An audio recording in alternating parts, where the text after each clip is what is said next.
Hello, and thank you for joining us. I'm Troy Hannafin, and this is Name of Show Here. Tonight, we'll be talking to Bill Sims. You may recognize him from about 8.5 months ago when you and I last sat down here. How are you doing, Bill? Great, thanks, Troy. Good to be here again. All right, Bill, your job is done. I'll talk from here on out. Bill, you and I are going to be revisiting the Public Works Yard updates. A lot has changed since the last time we spoke. Could you give us a little bit of what the project is about? Absolutely. I can, just give you a little bit of a flavor. And the last time we spoke, it was called the Nanaimo Operations Center Phase 1. That's right. And we had a project plan for a sort of a large-scale Nanaimo Operations Center. We were going to bring public works and parks operations all together, and it was going to be a complete redevelopment of the yard. That was a big bite, but it was phased over time, hopefully to make things accessible. Since then, and actually we heard a lot from council and we heard from the public that, maybe that's a bit ambitious and we're trying to get too much done in, over the period of time, especially given the capital demands of the future cities. We've got a number of projects on the go.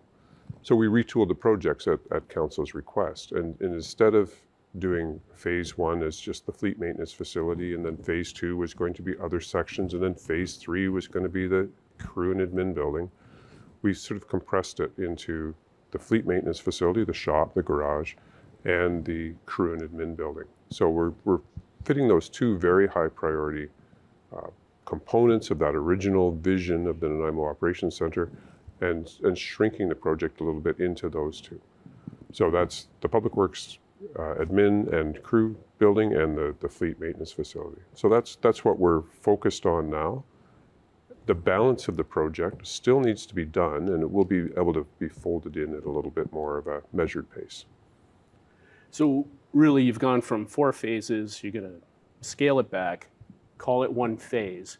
Is that out of necessity? Is it more optics at this point? Easier to borrow for a more focused project? Well, I think that's part of it. If the Nanaimo Operations Center project, the previous vision for the project had been sort of taken in isolation, it made sense. We'd do it over 4 phases, and we figured it would tally about $163 million by the time it was all said and done. Expensive project. We've got, as I mentioned, other sort of large capital projects looming. We've got the South End Community Center that's very much in council's mind. The waterfront walkway, we need to update the RCMP station as well. So a lot of major projects to deal with. The taking a step back on this project and just having the 2 highest priority, the fleet center, that was always an urgent priority, but the next one was really around the crew and admin space. This is where our dispatch is, this is where our emergency operations center is, this is where the technical and managerial staff work out of, and the crews each muster in this building as well. So it's housing a lot of people. What percentage of your public works employees are housed in these 2 buildings?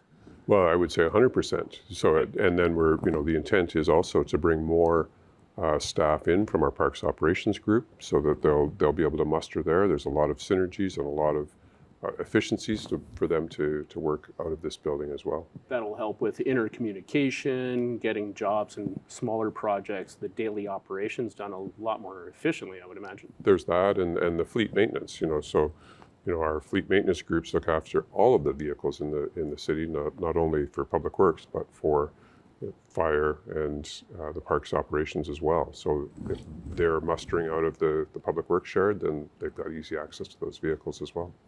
Well, about 9 months ago, they did have a public hearing. People were able to make comments on the original project and stuff like that. There were some comments on the type of building you were going for and the over-engineering of it, suggestions of using, metal buildings, stuff that you can put up cheaply and stuff like that. How would you respond to that? Because I don't know if you've had a chance to. Well, that's a good question. I think, when cheaper built buildings are put up, they're usually in a temporary capacity. I think of shopping malls, they might last 40 years or so, and then they get pushed over or redeveloped into something different. In the case of a public works yard, a public works facility, we need to make sure it's going to be lasting decades and decades, more than just a simple short-term period. So we want to build it to last. We want to build it to withstand weather and earthquakes that we can anticipate in the next, generation or two. It's got to be there to function in case of emergency in all kinds of weather, to be able to support the community. I think that's the key. All of the stuff that we do out of the Public Works Yard supports community day-to-day life, everything from water and sewer to parks and trails and facilities. And the more and more we have these large weather events, I guess at the time you have one of these emergencies, the last people you want to be inoperable are the people that are supposed to be clearing the roads and helping people, taking down the trees that are on power lines, getting people operational again, getting power to their homes, That's right. Helping people to survive through that. Right. The last time we spoke, I mentioned that we like to think of Public Works as the fourth emergency responder after police, fire, and ambulance. We're there to get the roads opened again, and we're there to clean up the messes after emergencies happen. And now, what are some of the advantages we're going to see from this change in approach? That's a good question. So why did we change it? Part of it is, let's get the most important, most urgent buildings out of the way and borrowed for, and we don't anticipate for this area any more borrowing. So we're going to do this sort of a one and done approach, was kind of colloquially said at the council table. So the advantage is that we look after all of the staff that is going to be in an operational capacity, all of our public works and parks operations staff. We look after them once, creating the space that is enables them to serve the community in the best way possible. But it also creates some efficiencies in cost, as far as it shortens the overall life. So we anticipate less inflation or less escalation in construction costs. We save probably at least $10 million just by combining these into a single project. So by shortening the life, you mean the life cycle of the project itself? Yeah, that's what I meant. Okay. Yes, thanks. Yeah. And what are some, and I think we should say this throughout the show, how can people get more information on this? Even though we're going to keep talking about this, maybe we should pop up a website for these people so they can, and what is that website again? It's called, getinvolvednanaimo.ca. Get Involved Nanaimo is all one word, getinvolvednanaimo.ca. And there's a series of projects. That's where we put our sort of interactive, the information. It's high level, it's simple, it's easily digestible. We put a lot there. But we've also put links to all of the detailed assessments and the detailed work that we've done in the past on this particular project. So we're going to be showing some slides as well here. I'm just assuming this will be available online eventually. Exactly. Yeah. Yep. Okay, fantastic. Yesterday we were talking, you threw an interesting stat at me, which I wanted to mention here because we're talking about all the things that the Public Works does for the city, but only 10% of the taxes that are collected federally and provincially, correct, are used by the municipalities or given to the municipality to manage their city, yet 60% of the infrastructure is on your shoulders, right? That's exactly right. And it's a fascinating subject, and it's affordability for individuals and our community members, and affordability for municipalities is becoming a real issue nationally. So you and I each pay income taxes, we pay sales taxes, we pay gas taxes, we pay property taxes. All of that taken together, and goes out of our pockets, but 10% of that amount that we spend goes into the city's pocket to deliver the services that we provide, to maintain the infrastructure that we maintain. And as you mentioned, nationally, municipalities own about 60% of the infrastructure. So you can see there's a disparity there in the, how our infrastructure that our communities rely on day in and day out, that we use to deliver the services that the communities come to expect, that we need a better funding model. And that's a discussion that's happening both provincially and federally as well. But it certainly highlights the squeeze that municipalities are under from a financial point of view. And we really have no great alternatives other than to turn to our property taxpayers and say, I'm sorry, we need more money. And that brings us to how we're going to pay for it, right? We've been down this road before. The AAP causes some concern in the community as far as the process is concerned, whether it's democratic or not. How would you respond to that? Well, it's an interesting thing, how democracy is defined, and really, I think the general view is that voters of Nanaimo, voters of Canada, voters of BC, all vote for their respective governments, their local, provincial, national governments. So in the case of Nanaimo, our voters are vote in a council, a mayor and a council, who are elected to serve the needs of the community. Now, that's not necessarily to give the community what they want all the time, although that may be part of it. But really, their underlying purpose, as defined by the province, is to steward the assets of the community, is one of them, to provide for good governance, and to look after the well-being and welfare of all of its citizens. That's what a council is elected to do. That council then, turns to its staff to say, okay, make this so, and that's us. I have a responsibility to provide council with advice, and in many cases it's, we have to upgrade our infrastructure, and so councils over the long term sort of subscribe to that and approve budgets to do so. This project is an example. We've flagged it to them over a good number of years in council to say, the Public Works Yard is failing, and to a person, to a councillor, and including the mayor, they see the condition of the Public Works Yard and recognize the incredible growth that this community, that we've gone, since we last spoke, we've grown by another 2,000 people.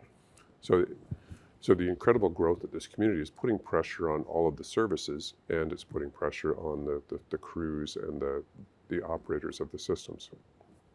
So is this a democratic process to build this project? The provincial government, again, has two ways. Well, I should say, when a municipality decides to borrow over the long term, as this is the approach that we propose to take with the Public Works Yard update, is to borrow money, this $90 million over a long period of time. The provincial government says, well, you, local government, have to go out and get assent or approval of the electorate. So you can do that one of two ways. One is a referendum, which is, you've got 3 days, one day to vote and 2 advanced polling days, just like an election. Or you can do that through this alternative approval process. That's a petition against process. And so if you think this is a bad idea to borrow the funds, then you need to mobilize a petition against it. And so we provide all the forms and the avenues to vote. That starts on September the 18th, 8:30 in the morning. Those forms are available, and it runs right through till October 31st, a 42-day period, where people can submit their forms anytime during that period. And again, just to remind everybody, it's a process where only the people opposing long-term borrowing of the 90. And to be clear, we need to do this work. The work's happening. Borrowing the money now to stretch it over a 20-year period or put it on all the taxpayers now is really the decision that's being made here with the AAP, correct? Well, I think from the public's point of view, it's not, do you like this project? Do you think it's a good project? That's not the question we're asking, is do you want to borrow the money for this particular project? And I think there's a view that some people have, which says, well, we should decide whether you get to borrow the money. Well, that is the question, but it's not we get to decide as the community, do you build this project or that project or no projects? It's not necessarily the case. That's the work of council, and that's the prerogative of council to build which project and when. Yeah. And now, when we were doing our audio test, I don't know, we should have made you have to say $90 million over and over again. Right. Because I don't know if it came through on the microphone, but this project is going to be $90 million. That's correct. And that's what we're looking to borrow right now. Compared to the 4 phases being $160 million. That's right. So substantially less, really focused approach here. But we have on slide number 8, we have a breakdown of what those costs are going to. Right. Did you want to walk us through that? Absolutely. No, that's a good question. So $90 million, it sounds like a big number, and it is, and I would never minimize that. But that, as you can see on the slide, it has a number of components that make that up. And so when we plan for projects and we budget for projects, we really do try and capture and communicate all of the costs associated with that project. So in this case, $90 million is made up of the shop, the fleet maintenance building at $16 million. That's purely what we believe today with the information, the relatively limited information we have. The $16 million will be the construction cost. Material and labor. Yeah, that's right. Build a building for me, it's going to be $16 million. And the crew and admin building, which is the larger building, a little bit more higher end finishes than a concrete floor. $21 million is what we expect for that. Well, you're going to have to put in a lot of offices, a lot of rooms. That's right. It's a lot of framing. A lot of washrooms. There's a lot of work involved, and this is where the crews all muster from. Mm-hmm. So we expect about $21 million. There's infrastructure associated, so not only underground storm drain, which is in rough shape, some stormwater management ponds and so on, some sewer and water connections are required, and that's, at this point, we estimate about $11 million. So those are the construction components of the project. A lot of digging. A lot of digging, yeah, a lot of noise and so on. And then we have professional fees. That's in the project delivery line that you see there at $14 million. So it's architectural design and project management fees and testing and so on and so forth. There's a number of things that make up that. And then the last two, inflation and contingency. So we expect, should this AAP go through and the bylaw be adopted and we borrow money, we'll start with our detailed design with our architect in about 2025. So 25 through 2030 roughly will be the lifespan of the project. So we'll start to build it out at that point. We allow for some inflation based on what we know how construction costs escalate to the midpoint of construction. So that's say middle of 2028 roughly. So that's what that $10 million accounts for. And then lastly, it's standard practice all across any construction in any industry to add a contingency when we're at this level of maturity of the project design. So we have some concepts, and so we know roughly the size of the buildings, we know roughly the construction of the building, but we don't know a lot more than that. We don't know how thick the concrete's going to be and how many columns there's going to be, how many windows and how many doors. So we allow for some rooms, we call it contingency. Typically you'd be 25 to 35% at this early stage of the project. We've chosen 25%. It's on the lower end. It's a little less conservative, but $18 million allows for that, further development of the project, and as details emerge. So long-winded way of saying there's your $90 million. It's what we know today, as I said. Well, I mean, everybody's seen, materials alone in the last 2 years, 4 years. You can keep going back 5 to 10 years. Material costs have over tripled in most cases. So having a contingency in there is probably the wise thing to do. Right. And 25% will, over 20 years, will get eaten up pretty quick, I would imagine. It's true, and I think so. It's over the life of the project, actually. So, and it's as we develop the design and as we ready to go to construction, we actually reduce the contingency down to, because we have more details built into the project. So we actually reduce the contingency down to a typical 5% or 10% range. But it's not like the money's sitting there. It's No. not being used for elaborate No, vacations or anything like that. no, beautiful. You don't have a blinds. yacht we're not aware of. I only wish. And I suppose the other thing to really emphasize here is that we're seeking to borrow up to a maximum of $90 million. So as we develop out the project, we continue to look for efficiencies, continue to look for the most optimal way of doing it.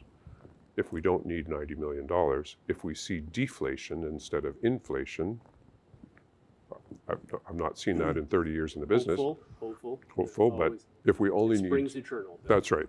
If we only need $80 million to finish the project, we will only borrow $80 million. So we don't want to borrow, incur interest costs any more than we have to.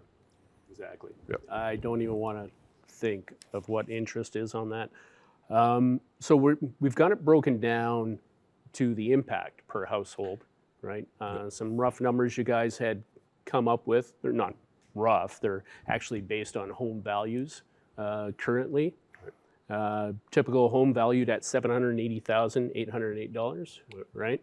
And so at 4.58%, 20-year amortization, the impact is $139 a year per household.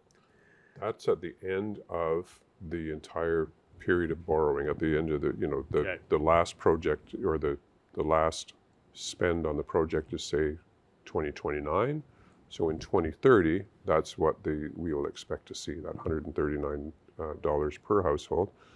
But that's on the number of households we have today. That's on the number of, based on the value.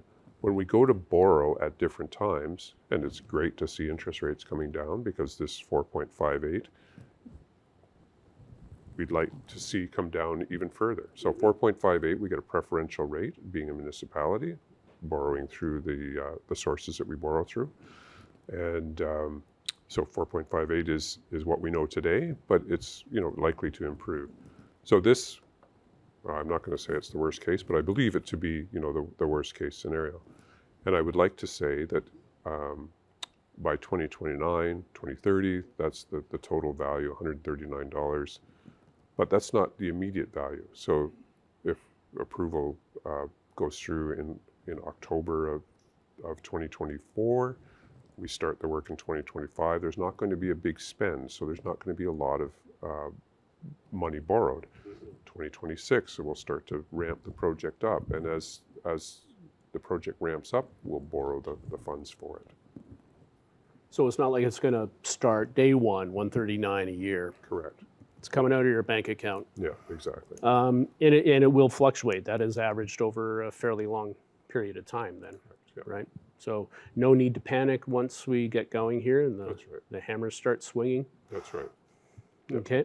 So we've got an increase or a projected increase of property taxes here year over year from 2024 to 2028. The top number is what's already projected for growth. Correct? And the bottom number is what this project would alter it Exactly. to. Okay. Exactly that. So if there's an impact to property taxation because the entirety of $90 million is being repaid from property taxation, and so you'll see 24, there's no impact. 2025, there's very little impact, if anything at all. And then 2026, we see 0.5% due to the project. 2027, about 0.7% due to the project. 2028, 1.1%. So they are an increase, and I know people object to increases in taxes, but they're fairly modest, and that will enable the project to proceed. And the other projects you were talking about that still need to happen, those are going to be paid for through taxation as well, are they not? Quite possibly. I think there's a number of funding mechanisms that we're looking at, and we're trying to jigsaw together, as it were. But at this point in time, we believe that borrowing for the South End Community Center, as an example, would be the prudent way to fund that. We talked a little bit about this last time, but it's an interesting concept to think. Part of the value of doing this borrowing over a long term, and you're correct that the interest is significant.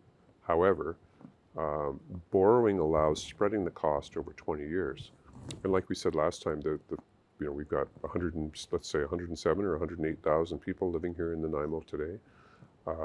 In 25 years or 20 years at the end of this project, we'll have 140. So now suddenly the project costs are distributed amongst that 140,000. So the people that are moving here to enjoy the amenities that we're building today, but borrowing will help pay for those amenities as well. I think that's an important concept of equity across generations. Yeah. The pie gets bigger, so the shares, obviously everybody bears it, they get smaller. That's right. That's the theory. That's the theory. Yeah. That's pie theory, everybody. No, it's not. Anyway, and so the AAP, like you said, runs for 42 days. Correct. It's starting tomorrow, 8:30 a.m. People can get the forms, and to get the forms, they go to nanaimo.ca /go-to Yep. /AAP. Correct. Okay. The forms are available there. The forms can also be picked up at City Hall. So picked up and dropped off at City Hall at 455 Wallace Street. Staff will be on hand, eagerly awaiting, standing by. No, yeah, because we ended up here because there was, a clerical error that the employee totally owned up to and stuff like that. But you were also saying that it may have, there's some good may have come of this because of the process and some amendments that you've suggested. Well, I think we've suggested some amendments to the province to clarify the legislation. And as you know, this will be the third AAP, and the first AAP was done correctly, but out of an abundance of caution, when it was sort of questioned, and we had some advice that suggested, oh, maybe that's shaky ground, we canceled it. But in hindsight and looking at it and sort of forensically looking at it, it was all correct. Everything was fine. Had we stood our ground on that, we would be sort of down the road with a fleet maintenance building, and this operations center project. The second one was the error, which was owned up to and canceled, which was fine. But that put council in a position of saying, okay, well, take a step back. Is there another way we can fund this? Is there another way we can do this that makes more sense? And that enabled the development of doing the two highest priority projects in the single phase, which costs more than 48.5, but really gets us twice the building. Yeah. So it's good, it's making lemonade out of the lemons you've been given. That's right. Who doesn't like that? And so now the AAP, there is a threshold that has to be met there. It's 10%, I believe, of the population is what, if it gets opposed by greater than 10%. Correct. Then we are forced to go to a referendum. Well, so or not forced. Yeah, as you say, the 10% threshold is of the eligible electors. So there's a pool of out of the 107,000, which includes underage folks. There's a pool of resident electors or electors that are eligible. 10% of those eligible electors need to come together, sign off on their objection to the project or objection to borrowing. I want to emphasize that. Yes. And should that threshold be met and the borrowing not be approved or assented to, then council has decisions to make. They can say, okay, well, let's try this again with a referendum. That's an option. They could say, well, let's cancel the project, also an option. Or let's rejig the project and try funding it a different way. Those are the sort of options that are in front of us. Or we could fund it, just say, no, we're going to go ahead and we're going to raise taxes over a shorter period of time to pay for this. And how long do you think we can keep kicking this can down the road before we have to get to it? Because it is aging. There is an opportunity for people to, I forgot to mention, for people to see it. You have an open house coming up, Right. 3 of them 3 open in houses. October. October the 2nd, I think, and the 5th and the 23rd. That's all. You can sign up through our Parks and Rec activity guide. There's links on the Get Involved Nanaimo.ca page. Put a plug in for that. So that's an opportunity for the public, and often what we find when we showcase the Public Works Yard, there's an enhanced understanding. People go, oh, I see what you're talking about now. You really do need to update this. And, we've been functioning, arguably this could have been done 20 years ago or 15 years ago. We had plans to do so. And yet we've continued to function for 20 years. Well, why can't we continue to function for another 20 years? And we probably, there's a way of working around things, I suppose. But the risk increases all the time. These buildings fall over and injure our staff or worse. That's not serving the community well. That's not living up to our responsibilities to maintain our infrastructure. I think as time goes on, the risk gets higher and higher, and I don't think we can afford to continue to kick the can down the road, as you say. But nothing better than to go there, see it yourself. But people do have to register, right? That's correct. And so, yeah, working at something that is breaking down continuously is definitely risky. I do the same thing with my underwear, but eventually, my wife tells me to get new underwear. It's right? it's Nobody's in danger with mine. No, that's true. But perhaps you're. Yeah, no, I won't go anywhere with that one. We went down the wrong road. That's on that right. one. Sorry. Okay. What else do we have to talk about here, Bill? I think we're coming close to the end. Is there anything you feel you need to mention here that people need to know? I think this has been a long, hard road. There's been a lot of staff putting in a lot of effort, not only working through the communications material that you see around us and making sure we're getting this right, but I want to commend staff for saying, let's take a step back and say, is there something better that we can do? Is there another way of handling this? Rather than being so entrenched in, oh, we have to build this Nanaimo Operations Center, we've built out this plan, we can't move from that. And council for sort of pushing us along that path, and staff having the courage to say, well, we could do this, and it would be a good way, a good thing, get us a similar result, maybe not perfect, but it'll be serviceable for the community. So it's gratifying to work in an organization that supports that self-reflection, and it's the service-oriented ethic that everyone brings to the table, and it's really quite an honor to be part of that. That's great. Well, thank you again, Bill, for joining us and explaining this project, or the update to this project for us. And I want to thank all the volunteers here at Rogers. Thank you guys for coming out and making this show happen. Thank you to Todd Jones as well. But I also wanted to make sure that everybody understands that through this AAP process, there are going to be a lot of detractors. There are going to be a lot of people against it. And you only have to do something if you're opposing how we're borrowing this money. But I think it's equally important that if you think it is a good idea, this long-term borrowing, you have to be as vocal, even though you don't have to do anything with the paperwork. Please make it known that you are, in approval of this process, because all we hear in this AAP process is the negativity that comes down the pipeline, right? It's true, and I will say that staff, our city staff, need to be as neutral as possible. We're providing information, we're providing advice. Are we selling the project? No, we can't really sell the project. We can say the benefits of the project, we can say the disbenefits of the project, but we can't sell. We can't be promoting, please vote for this project, but appreciate you saying that as well. All right, thank you. Well, I was doing a sign off and then I stretched it out a bit. You know, there's going to be some. That's why I thank Todd Jones. He's going to do some magic to this, and so it'll look natural. Anyways, thanks again, Bill. Really appreciate it.